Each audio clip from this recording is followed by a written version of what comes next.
Buongiorno, buongiorno e ben ritrovati con Ore 13 dopo il telegiornale come sempre, e oggi è giovedì, la CGIL risponde alle vostre domande e oggi parliamo di pensioni, parleremo di pensioni dalla A alla Z, tutte le vostre domande, ovviamente novità oppure dettagli appunto per essere sempre aggiornati su questa tematica.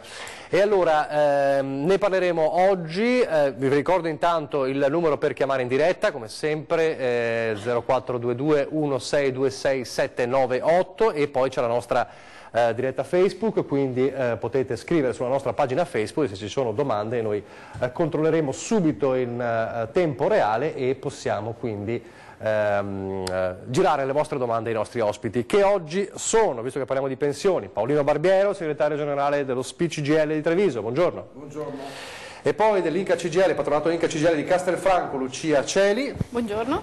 E Ketty Butta, sempre dell'Inca di Castelfranco. Allora, una prima cosa che volevo chiedere, una battuta velocissima che riguarda la politica. Forse avremo un governo, è una buona notizia intanto? Meglio tardi che mai.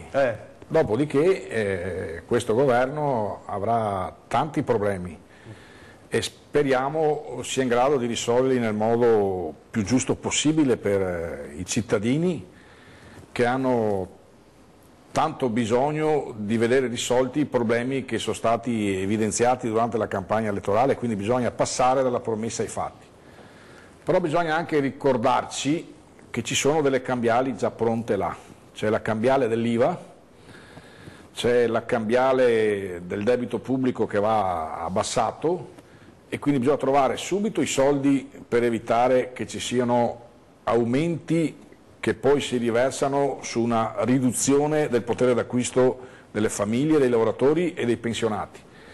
E una volta fatto questo, se ci sono anche le risorse per mantenere le promesse che hanno fatto sul reddito di cittadinanza, sull'abrogazione della legge Fornero, per citare due, noi siamo disponibili a confrontarci, perché tra l'altro se fanno queste cose le facciano nel modo giusto, perché abbiamo visto che anche la Fornero ha tutta una serie di situazioni negative che da tempo noi denunciamo, proprio perché non hanno voluto fare il confronto col sindacato prima, che in qualche modo di pensioni ce ne intendiamo e potevamo dare anche dei suggerimenti per evitare che si determinassero delle situazioni dove molte persone sono rimaste senza lavoro e senza pensione proprio perché non hanno avuto l'accortezza di introdurre le cosiddette clausole di salvaguardia. Le hanno fatte dopo, ma chiaramente facendole dopo molte persone sono rimaste in lista d'attesa per tanto tempo, e ancora alcune ce ne sono, per vedere una risposta rispetto ai tanti anni di contributi versati che rischiavano di non essere valorizzati proprio per la non attenzione che ha avuto la Fornero nel fare una legge molto in fretta. E quindi quando si va ad abrogare una legge bisogna stare attento a quello che rimane rispetto all'abrogazione, perché ci sono comunque delle falle che vanno coperte. E noi chiaramente come sindacato, come CGIL, su questo staremo molto attenti, e se serve, oltre a dare dei suggerimenti, se non ci ascoltano metteremo in campo le iniziative di protesta necessarie. Quindi sulla lista della spesa per il futuro Premier, che a quanto pare non sarà né Salvini né Di Maio, perché si cerca la figura terza proprio per equilibrare, c'è anche il Ministro del Lavoro, c'è anche il Ministro dell'Economia, ce n'è per tutti. Si parla di un esponente del Movimento 5 Stelle per il lavoro, ma è tutto ancora ovviamente in ballo. Comunque nella lista della spesa la prima cosa è la questione Fornero. Sì, nella lista della spesa la prima cosa è la Fornero, fermo restando che devono sterilizzare l'IVA. È la Fornero, perché c'è una situazione ancora adesso che viene gestita con interventi tampone. Pensiamo alla questione delle salvaguardie, siamo già arrivati a 8, pensiamo alla questione della non completa azione legislativa che il governo uscente non ha fatto rispetto all'accordo con il sindacato sui lavori precoci, sui lavori gravosi e sui lavori usuranti, dove ci sono migliaia di domande giacenti da più di un anno e l'INPS deve ancora rispondere. Quindi bisogna fare delle norme che, se oggi diventano legge, domani mattina siano attuabili e il diritto ci sia il giorno dopo, non 2 anni dopo. Abbiamo subito una telefonata in diretta, poi parleremo anche con Lucia e Ketty, che entriamo nel vivo del tema di oggi. Chi parla? Chi è in diretta con noi? Buongiorno. Sì, pronto, buongiorno. Mi chiamo Dorina e chiamo dalla provincia di Padova. Buongiorno, ci dica. Buongiorno. Chiedevo se mi spetta la 14ª. Ho una pensione di opzioni donna. Sì? Sì. Ok. Dipende dall'importo, perché dall'età? sì, dipende dall'età, che parte dai 64 anni, e dall'importo della pensione. Da quest'anno c'è una nuova 14esima, con limiti di reddito più alti, si porta oltre i 13.000 euro, mentre prima il limite era di 8.200 e adesso non ricordo con precisione, forse Paolo. Ma il reddito del nucleo familiare? No, il reddito singola è personale, Il reddito signora. personale, signora. Personale. Perciò bisogna vedere Personale. la pensione, oltre alla pensione se lei ha altri redditi, parlo di fabbricati, immobili magari affittati o cose così, o che so, io lavoro autonomo, bisogna vedere con la dichiarazione dei redditi se rientra nei parametri. Diciamo che l'INPS sarebbe obbligato a fare una liquidazione d'ufficio della 14esima, acquisendo tutti gli anni le dichiarazioni dei redditi o il modello RED. Mancando questo, se l'INPS non la liquida automaticamente, è bene, signore, che faccia un salto in patronato per fare una valutazione del diritto. Comunque devono essere 1.000 euro lordi al mese e aver compiuto i 64 anni. Ci vogliono i 64 anni. Sì, Sì, signora. 64, Grazie mille. signora. Se non hai 64 devi aspettare. Ok, grazie. Grazie a lei signora, grazie per essere intervenuta. Allora restiamo allora con Lucia Celli del Inca di Castelfranco. Quindi abbiamo fatto la Q.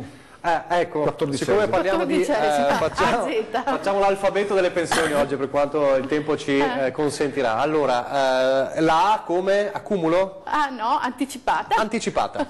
Pensione anticipata o anzianità, come si Ecco. chiamava una volta. Sempre A. Sempre A. Una volta le persone andavano in pensione con 40 anni di contributi, a questi, 35 anche prima ancora. con 55 d'età, vabbè. Adesso siamo arrivati ai 40 anni di contributi. A questi 40 anni successivamente è stata introdotta una finestra che era di 12 mesi o 18 se uno aveva anche lavoro autonomo, coltivatore diretto, artigiano, commerciante. Dopodiché la riforma Fornero, diciamo, perché è così comunemente chiamata, diciamo, la riforma Fornero ha cambiato le carte in tavola.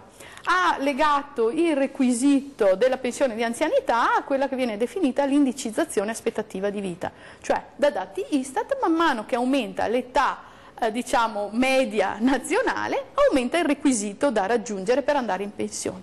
Allo stato attuale gli uomini escono con 2018 42 anni e 10 mesi e le donne escono con 41 anni e 10 mesi di contributi. Questo dunque per quanto riguarda la pensione anticipata. Telefono, chi c'è in diretta con noi? Buongiorno. Pronto, buongiorno. Volevo fare una domanda in diretta ai suoi ospiti. Fare una domanda in diretta ai suoi ospiti. Eccoci qua. La previdenza pensionistica INPS è uguale in tutto il territorio italiano? Perché a volte mi sembra di sentire che in Emilia Romagna sia il paradiso terrestre e magari in Veneto ci sono molti più problemi. Mi potete dare risposta? È tutto uguale il territorio oppure c'è il paradiso terrestre tipo Emilia Romagna o Toscana?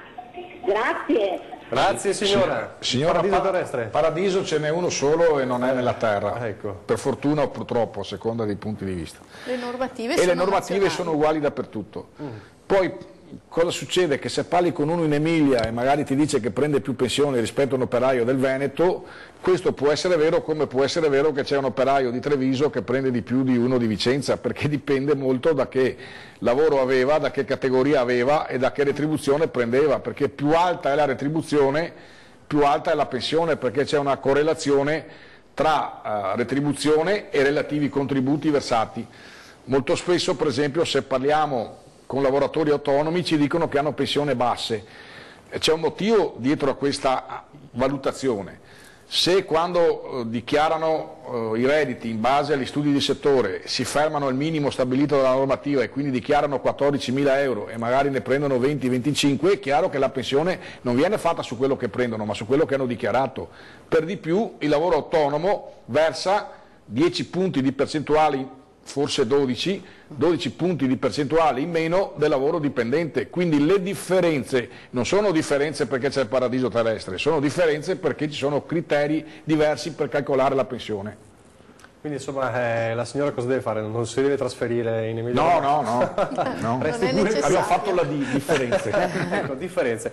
Allora, Ketty Mutta, ancora l'alfabeto delle pensioni potrebbe essere che cosa? Oddio, beh, ma andiamo a V, vecchiaia. Vabbè, facciamo un po' a salti, diciamo così. Sì. Di cosa Sì, vecchiaia? Cioè? La vecchiaia, in pratica sì, può essere fatta la richiesta di pensione di vecchiaia. Certo. La persona deve avere almeno, anche qua ci sono delle regole, cioè nel senso che a oggi la persona deve avere 20 anni di contributi, però ci sono delle leggi, nel senso che facendo un estratto, la verifica, c'è la possibilità anche di andare in pensione con i 15 anni. 15 anni, però il requisito deve essere già maturato entro il 92 e con 66 anni a oggi, al 2018, 66 anni e 7 mesi di età. Decorrenza pensione il mese successivo. Dall'anno prossimo, dal 2019, sempre con l'aspettativa di vita, ci sarà l'innalzamento, che mi sembra che sia 67 anni, aumenta l'età, quindi il requisito contributivo sommato, cioè con l'età di 67 anni. Questo per quanto riguarda vecchiaia. Telefono in diretta, chi c'è con noi? Buongiorno. Buongiorno. Sì, buongiorno, con chi parliamo? Sono Guido da Montebelluna. Da Montebelluna, buongiorno. Sì. Buongiorno.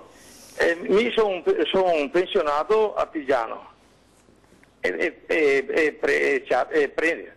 Posso parlare? Devo parlare in italiano? Parli pure in dialetto, Vabbè.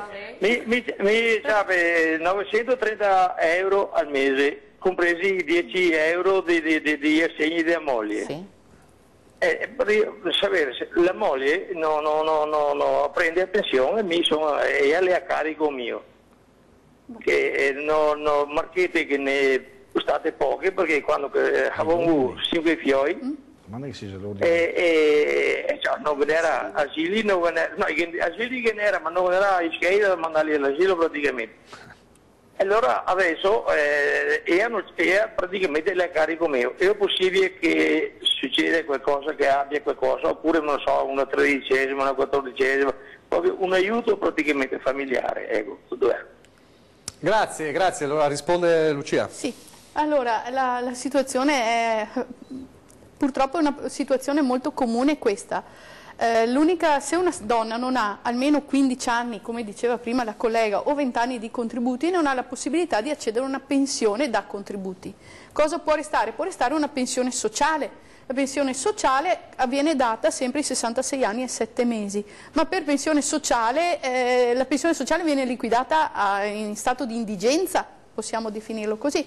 Bisogna che una persona abbia coniugalmente un reddito inferiore a 11.400, adesso non ricordo con precisione, comunque poco più di 11.000, insomma. Sì. Poco più di 11.000 euro di redditi annui lordi, perciò se il signore mi parla di 900, di solito ci si è abituati a parlare di quello che si porta a casa, no, del lordo, no? È facile che sia sopra a questo importo, perciò che la signora purtroppo non abbia diritto alla pensione sociale.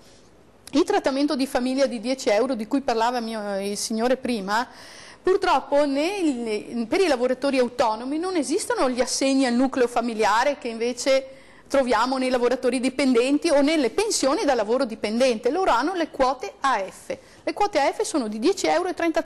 Dico una battuta che faccio spesso anche in ufficio. Io sono figlia di un contadino. Mio papà, quando io ero bambina, prendeva 20.000 lire al mese. Sono passati quasi 50 anni e danno ancora 10,33 euro, che sono sempre quelli, insomma, da 50 anni a sta parte. Ma così è comunque, no? Quindi è una situazione comune questa. Bisognerebbe capire che età ha la signora, se si è ancora in tempo per fare qualcosa, perché mettiamo che la signora abbia 10 anni o 12 di contributi, abbia avuto dei figli, c'è la possibilità di accreditare le maternità extra lavoro e magari di raggiungere un requisito che non si sa di avere. Perciò un controllo, anche se una persona è sfiduciata e tutto, un controllo dell'estratto contributivo fatto bene può dare dei risultati interessanti. Allora ci fermiamo un secondo per la pubblicità, poi torniamo subito ancora per parlare di pensioni dalla A alla Z.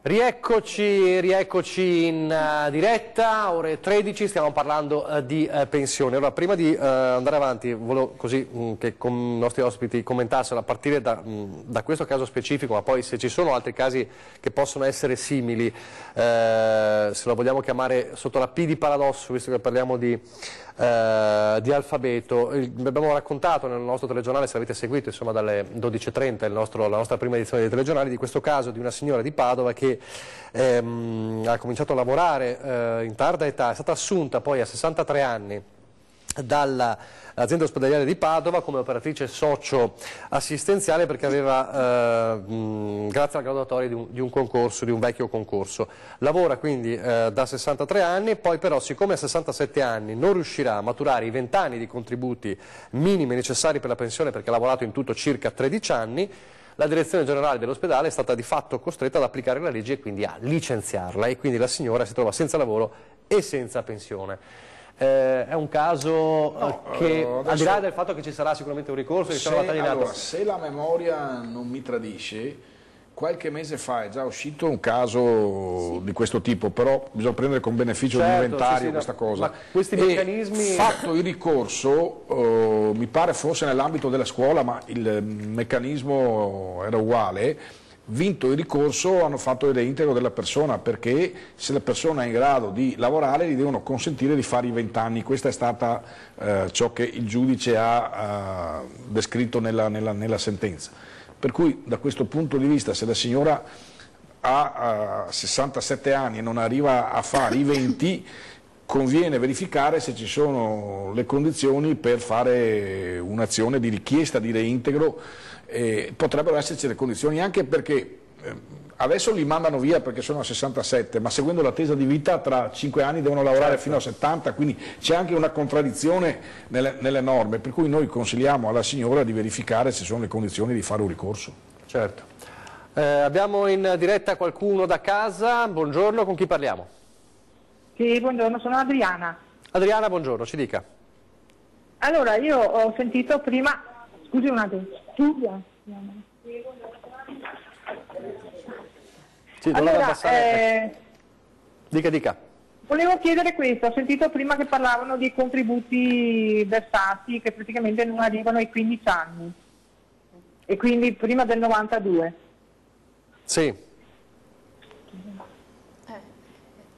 Cosa voleva sapere? Allora, sì, volevo sapere... Praticamente io non dico che sia giusto dare una pensione a chi non arriva ai 15 anni, però quei contributi noi li abbiamo versati. C'è gente che da 30 anni, classe mie, praticamente io ne ho 61, che prendono la pensione con 15 anni. Io ne ho per esempio 13 e 7 mesi e non arrivo ai famosi 15 prima del 92, e anzi non avevo fatto la richiesta, perché l'ho fatta subito dopo il 92, ho fatto la richiesta e mi hanno fermato i 20 anni, che praticamente sono quelli da adesso, no? Sì. E io dico, vabbè, allora non mi pagate la pensione, perché non è giusto, però a questo punto ridatemi i miei soldi dei contributi e me li date con interessi, ovviamente, come fanno anche tanti altri stati esteri, perché io le ho lavorate e le ho pagate quegli anni là. È chiaro, signora Adriana, cosa possiamo rispondere? Ai noi non è prevista la restituzione dei contributi. Posso solo dire che questa cosa è una cosa che col tempo andrà a sparire, per il semplice fatto che nel 95 è stata introdotta una nuova legge. Che è quella che uniforma l'Europa. La vera riforma pensionistica, possiamo definire, quella che tutti chiamano la legge Dini. La legge Dini ha creato 3 comparti per il calcolo pensione: il sistema retributivo, misto e contributivo. Allora, retributivo è per coloro che hanno almeno 18 anni di contributi a 31/12 del 95, il misto è per tutti coloro che hanno iniziato a lavorare prima del 95 ma non hanno 18 anni di contributi a tale data, e il contributivo è per i neoassunti, per chi ha iniziato a lavorare dopo il 95, cioè dal 1° gennaio 96. La normativa prevede che per questi lavoratori qua ci sia diritto alla pensione anche con solo 5 anni di contributi versati. Però diciamo che perdiamo per strada un sacco di cose. Faccio un esempio. Una donna possiamo pensare alle nostre mamme e alle nonne che prendono quella che tutti chiamano minima in dialetto, no? Prendono i 501 euro, magari a fronte di una pensione di 15 anni di contributi o 20, una pensione che di diritto darebbe un importo di anche, ho visto pensioni anche di 2,60 euro, poi viene integrata al trattamento minimo. Cioè, la legge prevede che la persona possa percepire questi 501 euro, ovviamente rispettando determinati limiti di reddito che non sono comunque bassissimi. Tutto questo non è previsto nel sistema contributivo. Nel sistema contributivo hai 5 anni, hai 20 anni, ne hai 30, sono 100 euro di pensione, 100 euro ti do, sono 200 euro ti do. Diciamo che per alcuni aspetti è equo.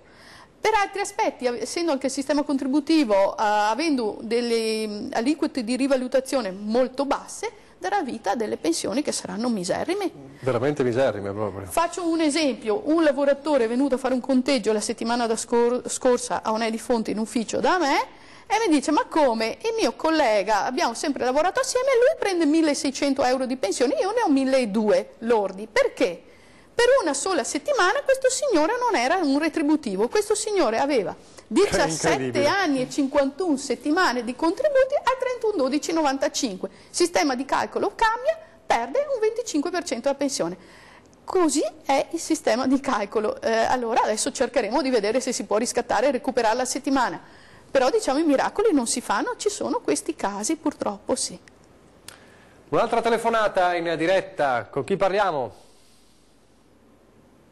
Pronto? Pronto, buongiorno. Buongiorno, senta, io la chiamo da Chiampo. Io ho una domanda per quelle signore là. Sì. Se siamo impazziti a 60 anni di andare in pensione, cosa facciamo con i giovani? A quando cominciano a lavorare i giovani? Se questi anziani vanno a 60 anni e poi ci arriveranno mai alla pensione che morono prima, morono con 50, morono con 60, altro che 67. E sti contributi che parlava la signora prima, che diceva che non li ridaranno mai indietro, che non si può, però a questo punto qua questo è un furto alla gente che ha pagato i contributi, mi dispiace dirlo, questo succede solo in Italia. Le multinazionali hanno rovinato l'Italia, lascia la gente per strada, ricordatevelo. Grazie.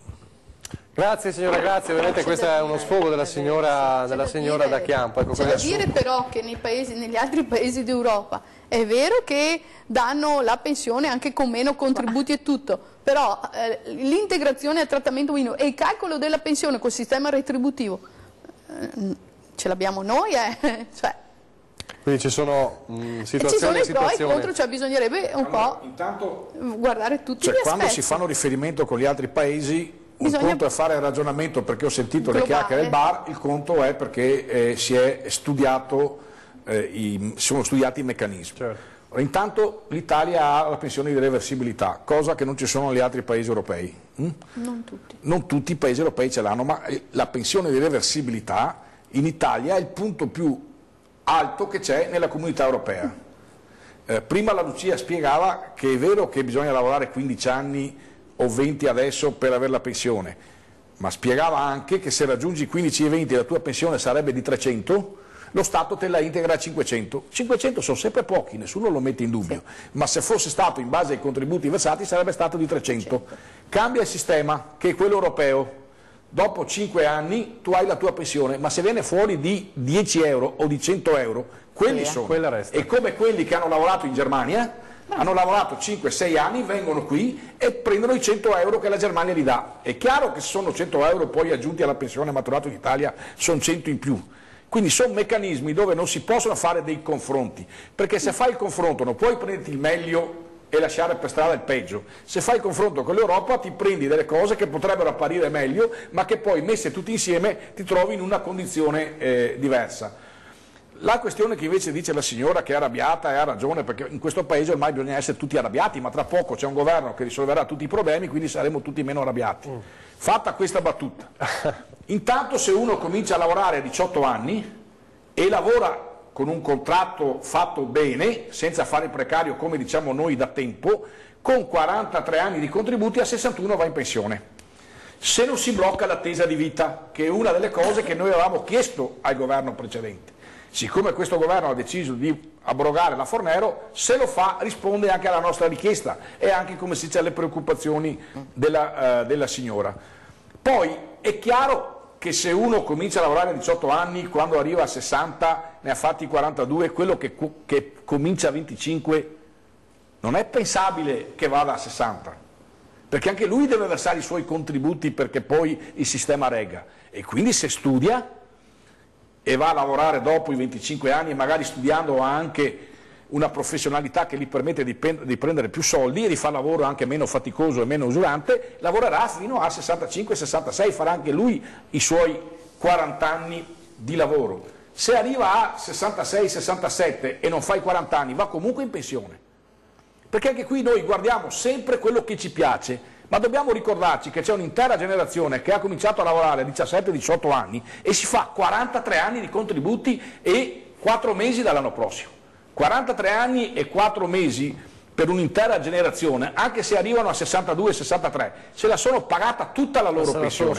Anzi, i loro contributi fanno sussidiarietà con le pensioni minime integrate e con quelli che magari lavorano sì fino a 67, ma se hanno cominciato a lavorare a 30 o nella loro vita hanno avuto delle situazioni anche difficili, perché c'è chi è entrato nel mercato del lavoro, poi è uscito, specialmente le donne, tutto quello che ci va dietro, il meccanismo sta in piedi dentro a queste dinamiche. Poi è chiaro che le situazioni particolari sono situazioni sempre delicate, però dobbiamo avere presente le situazioni particolari, ma anche come mantenere in piedi un sistema previdenziale.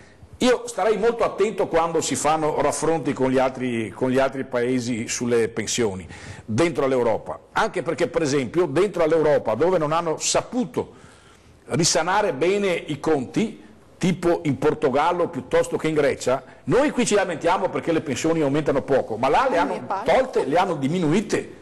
E come si dice, il paese, l'Italia, con le cambiali che dicevo all'inizio, non è molto distante. Allora io penso che noi dobbiamo essere sì arrabbiati, ma anche un po' più intelligenti e studiare con molta attenzione i fenomeni che avremo di fronte nei prossimi mesi. E adesso la pubblicità, torniamo fra pochissimo.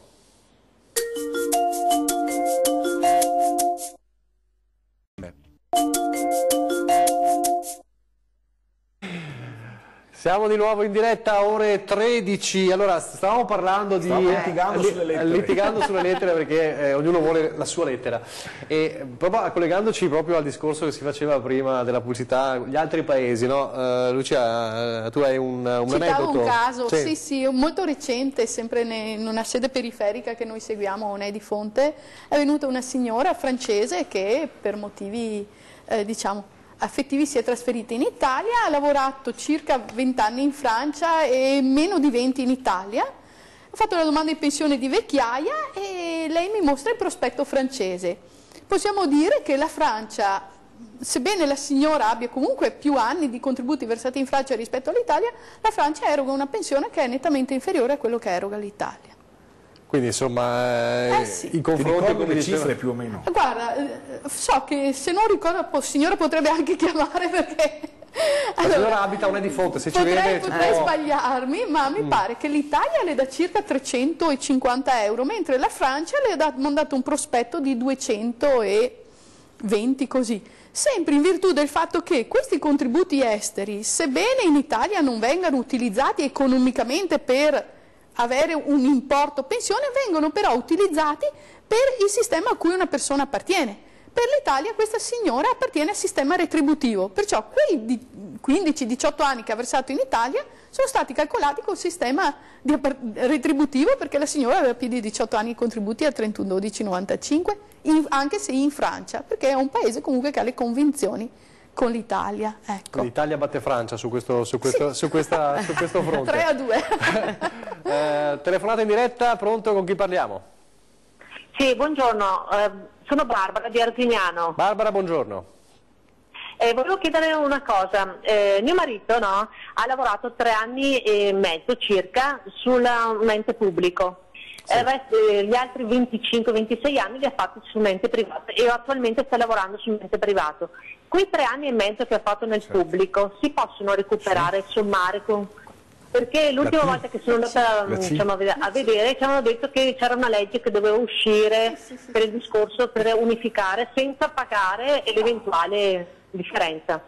È vero. Le rispondiamo subito, così andiamo con la C, cumulo. Cumulo e la T totalizzazione. Totalizzante, mettiamo 2 lettere subito O dentro. R ricongiunzione. Perfetto. Allora, il signore in questo caso ha varie possibilità. Allora, fino a un anno fa l'unica possibilità era o la ricongiunzione, che è onerosa, ma non è detto che sia onerosa, può essere che trasferisco i contributi e non mi costa niente. Dopodiché è intervenuta l'anno scorso una nuova legge che si chiama cumulo, però volevo spiegare una cosa. Allora, se il signore ha lavorato prima nel pubblico e poi nel privato, voglio ricordare che per chi ha cessato prima del, adesso qua, 26 giugno del 2012 c'è ancora la possibilità di fare la ricongiunzione cosiddetta non onerosa, e cioè di trasferire questi contributi che una persona ha versato all'ente pubblico presso l'INPS, l'assicurazione generale obbligatoria dell'INPS, senza nessun onere. Mentre l'inverso è sempre stato oneroso, cioè il trasferimento dei contributi dall'INPS all'INPDAP è sempre stato oneroso. Allora, se il signore ha cessato prima... Sta lavorando il signore però adesso? Sì, ma io parlo nell'ente pubblico. Okay. Se lui ha cessato nell'ente pubblico prima del 2012, lui può anche attivare quella che era la vecchia legge 322, e cioè trasferire i contributi dall'INPDAP all'INPS gratuitamente.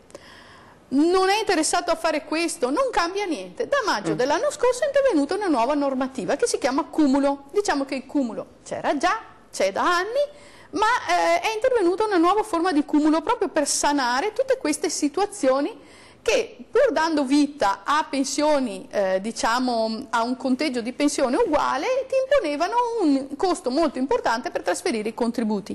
In genere era un trasferimento di contributi dall'INPS all'INPDAP, ok? Che è, come dicevo prima, sempre costoso. Legge 29, l'articolo 2, è una ricongiunzione onerosa. Il cumulo interviene in questo. Cosa dice la legge? La legge dice: guarda, tu lasci i contributi dove sono, li sommiamo per vedere se raggiungi il requisito, 42,10, 41,10, quello che è, o quello che sarà, e vai in pensione. Ogni ente pagherà la sua quota di pensione e non devi trasferire i contributi da nessuna parte. Però io consiglio comunque, nel caso specifico, alla signora di andare a vedere, perché nel caso del signore è probabile che ci sia anche la possibilità di trasferirli gratuitamente. Aggiungo che la Lucia parlava della legge, ha detto anche il numero dell'articolo, ma quella legge il governo l'ha fatta dopo che il sindacato, in questo caso lo SPI-CGIL, è andato da tutti i gruppi parlamentari, ha fatto una serie di iniziative e ha spiegato che c'erano queste incongruenze. Siccome ogni tanto qualcuno dice cosa fa il sindacato, a questa signora voglio ricordare che questa opportunità, e alle tante signore o mariti che si trovano in queste condizioni, che un anno fa questa possibilità non c'era, e c'è perché c'è un sindacato che è andato a rappresentare il problema. Prima, prima del cumulo, la possibilità che avevano le persone, se non volevano ricongiungere, perché nel caso specifico parliamo di 3 anni, ma magari una persona che aveva 20 anni all'INPS, 20 anni all'ente pubblico, la ricongiunzione era magari economicamente inaffrontabile, gli restava la totalizzazione. La totalizzazione però prevede il calcolo puramente contributivo. Per alcuni versi non è stata influenzata dalla riforma Fornero, perché in totalizzazione si va ancora con i 40 anni di contributi più una finestra. Però ti impone un calcolo che è quello puramente contributivo, vuol dire perdere in alcuni casi, e qua faccio un po' la cialtrona perché il conteggio andrebbe fatto ad hoc, diciamo, ma in alcuni casi si perde anche il 30% della pensione. Accidenti. Sì. Abbiamo un'altra telefonata in diretta. Pronto, buongiorno. Pronto? Buongiorno. Buongiorno. Io parlo da Conegliano. Grazie. Vorrei fare delle domande al signor Barbiero. Sì. E avere delle risposte e non essere interrotta quando faccio le domande, che è successo tante volte che non riesco a formularle tutte, visto che la linea è cosa da prenderla. Ci dica pure. È difficile. Ecco, io volevo dire, io non ho sentito, ho sentito che una signora prima era arrabbiata, penso che sia il mio caso perché ho versato pochi contributi e non prende la pensione. Prima cosa, i nostri parlamentari, che non sono più di me, perché io ho lavorato e ho dato tanto, perché ho sempre lavorato per i miei e non ho mai avuto niente, loro dopo 5 anni hanno la pensione, io ne ho 9, dovrei averla anch'io, in base ai miei contributi, perché dicono che si hanno i soldi in base ai contributi, che mi diano 100 euro, come 50, come fanno, come ha detto prima il dottor Barbiero, che una mia amica che è stata in Svizzera 18 mesi in Germania, prende 30 euro al mese, un'altra in Svizzera lo stesso, altrimenti che mi ritornino i miei soldi, perché quelli io li ho versati e vorrei sapere dove vanno quei soldi. Io so dove vanno, perciò che mi diano anche a me, perché io ho bisogno estremo, che ho mio marito ammalato di patologie gravi e spendo un mucchio di soldi oltre quello che mi passa la sanità, a parte mio marito, e anche io ho delle patologie che non posso curarmi perché ci vogliono soldi. Ecco, io vorrei i miei soldi o che mi dassero 100 euro 50 al mese, e voi come sindacato dovete andare a Roma e ribaltare tutto e farceli avere, almeno i nostri, o un po' di pensione, perché io dovrei mettermi i denti e non ho i soldi, ho altre cose, non li ho, mio marito prende quello che prende, e adesso vorrei una risposta a tutte queste domande. Grazie. Grazie signora. Questa era la domanda, quindi insomma... Sì, io l'ho ascoltata, non l'ho interrotta, e è una risposta molto secca, vale quello che ho detto prima, quindi come si dice, capisco che se la signora, come tante che hanno versato i contributi cosiddetti silenti, avesse il ritorno dei contributi silenti sarebbero tutti più contenti, ma noi la questione l'abbiamo posta più volte, la risposta è sempre stata negativa. Quindi il sindacato non può fare miracoli, come dicevo prima. Dice noi le questioni Roma, le stiamo ponendo. Sì, però il problema vero è che se tu incidi su questa questione dei contributi silenti che valgono X miliardi e magari qualcuno ti dice ti do i contributi silenti e abbasso la reversibilità al posto del 60% al 40% per compensare questa misura, penso che tutte le persone che hanno la reversibilità prenderebbero noi, e se ho ancora qualche cappello rischio di restare senza, perché poi alla fine tutti vogliono, ed è giusto, però bisogna trovare anche le modalità per compensare queste misure. I contributi silenti valgono moltissimo, ok? Restituirli diventa complicato.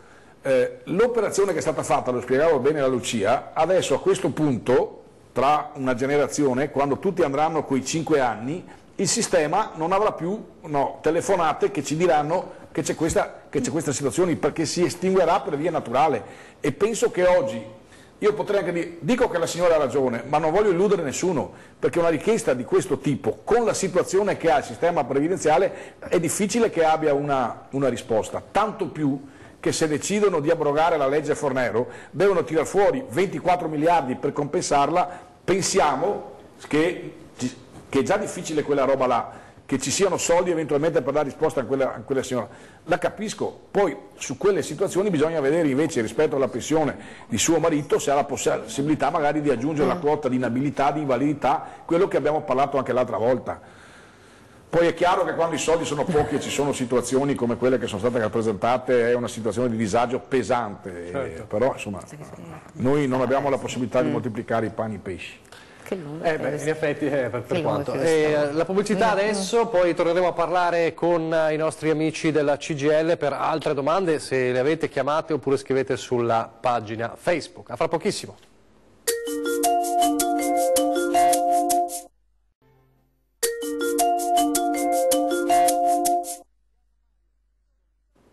Rieccoci in diretta, l'ultima parte di Ore 13, stiamo parlando di pensioni. C'era ancora qualcosa da aggiungere sui cumuli, vero Chetti? Sì, sulla nuova regola, quella del cumulo, la possibilità da INPDAP a INPS che si può cumulare, tipo la signora che aveva telefonato prima, e questo è definito, si può mettere dentro anche valutare il discorso sulle casse. Liberi professionisti, cioè nel senso se hanno lavorato in altre casse, altre gestioni, può essere fatta la valutazione di cumulare questi contributi. Esatto, sì, quindi adesso mi segno subito, sì, io vabbè. Sarà sarà un po' lontana, sarà un'utopia lontanissima.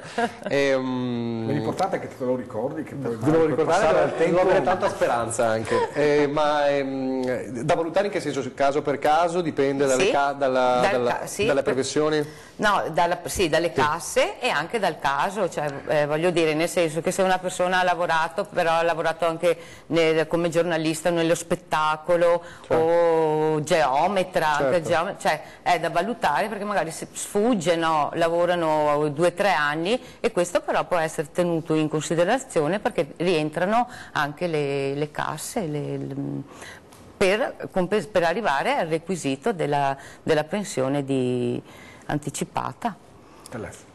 C'è una telefonata in diretta, grazie al mio segretario personale Barbiero che controlla. Abbiamo una telefonata in diretta, buongiorno.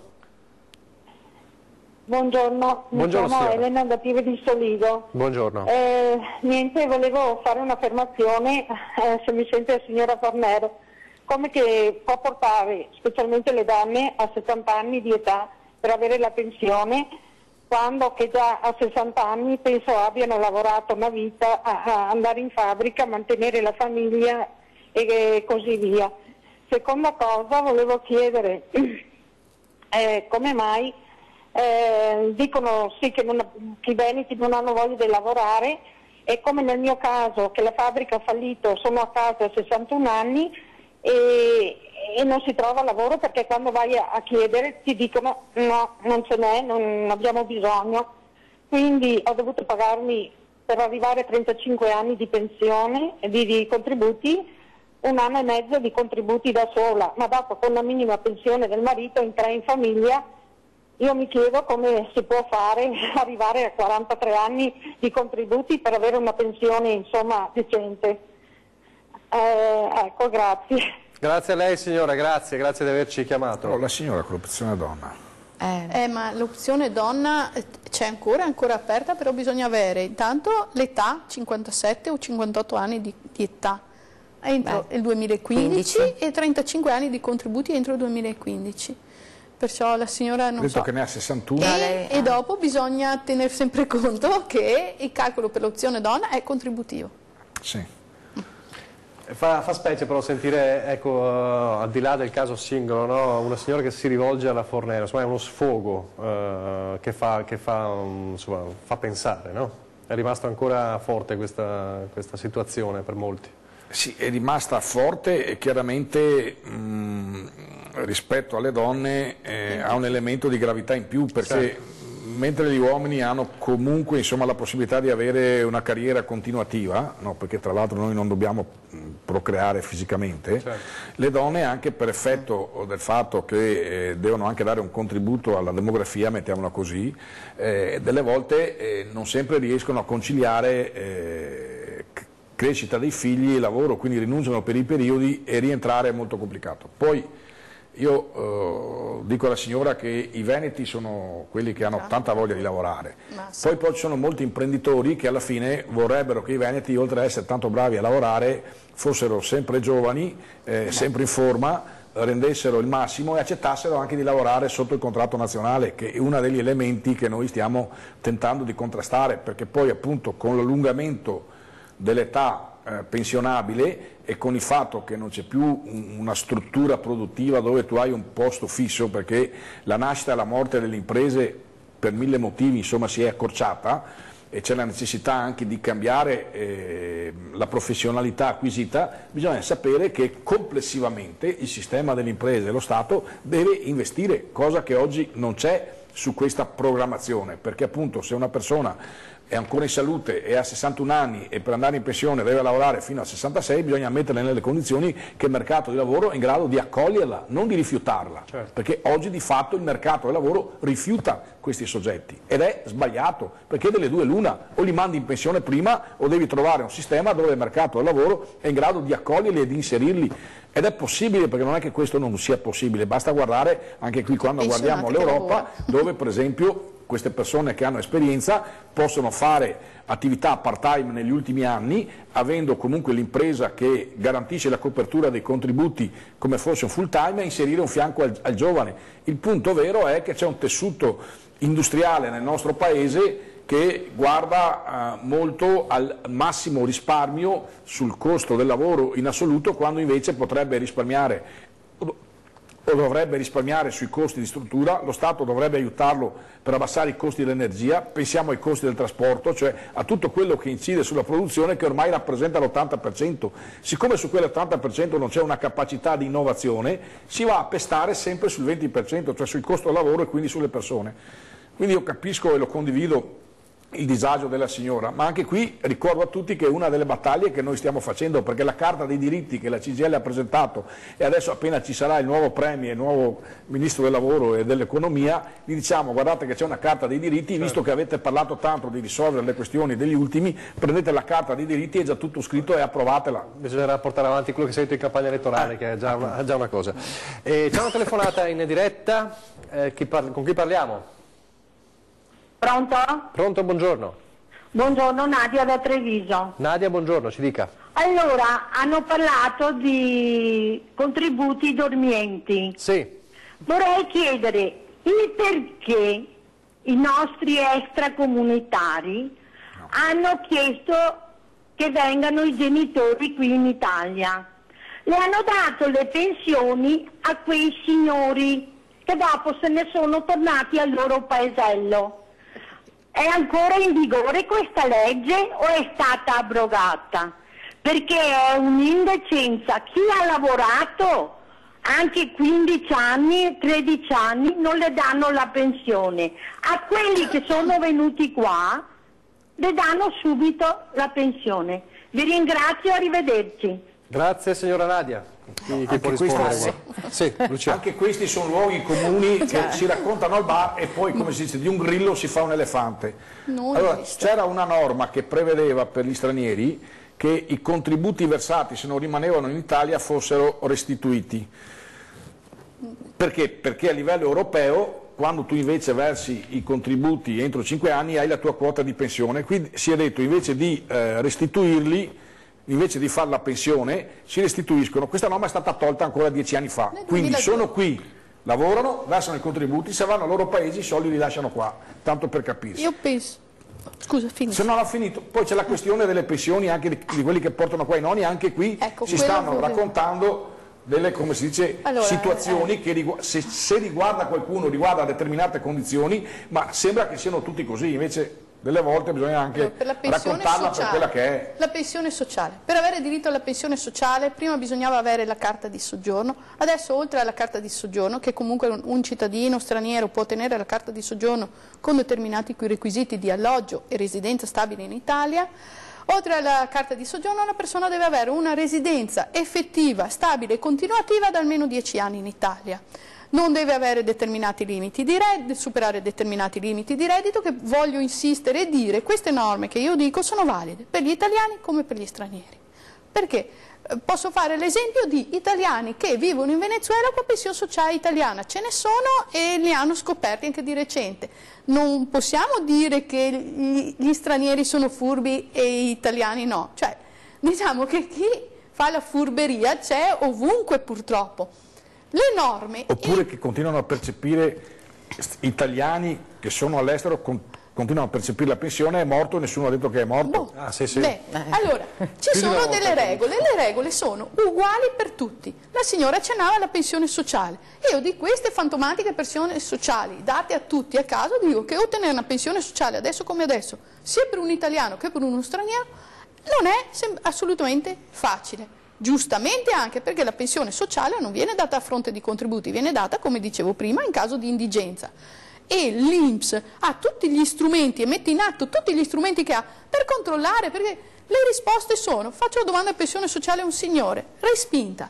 Lei non può avere la pensione sociale perché oltre alla casa di abitazione lei è proprietario dell'immobile sito in via tal di tali, al numero tal di tali, e ti dicono anche in che sezione è del catasto per dirti il valore dell'immobile. Pertanto l'INPS ha tutti gli strumenti per controllare, anche coi paesi esteri, i beni immobili e le possibilità economiche che hanno le persone. Perciò questa cosa che arrivano e prendono subito la pensione sociale non esiste. Può essere che una persona arriva, è anziano, sta male e possa avere l'invalidità civile o l'accompagnatoria, questo non lo metto in discussione. Però ci vuole una situazione di salute abbastanza grave, voglio dire, ok? Siamo con questa chiusura, siamo alla fine del nostro appuntamento con ore 13, allora a questo punto continueremo l'alfabeto magari la prossima volta che ci vediamo, perché le abbiamo fatte tutte ma non tutte. Sì, gli assegni familiari, facciamo gli ANF, assegno nucleo familiare. Allora faremo gli assegni familiari. Allora ringrazio Paolino Barbiere per essere stato con noi, per essere tornato con noi, ringrazio Katie Mutte, ringrazio Lucia Celi per la loro disponibilità, ringrazio anche voi per averci seguito. Domani torna ore 13 con la CGIL, ci vediamo come sempre ogni giovedì. Arrivederci.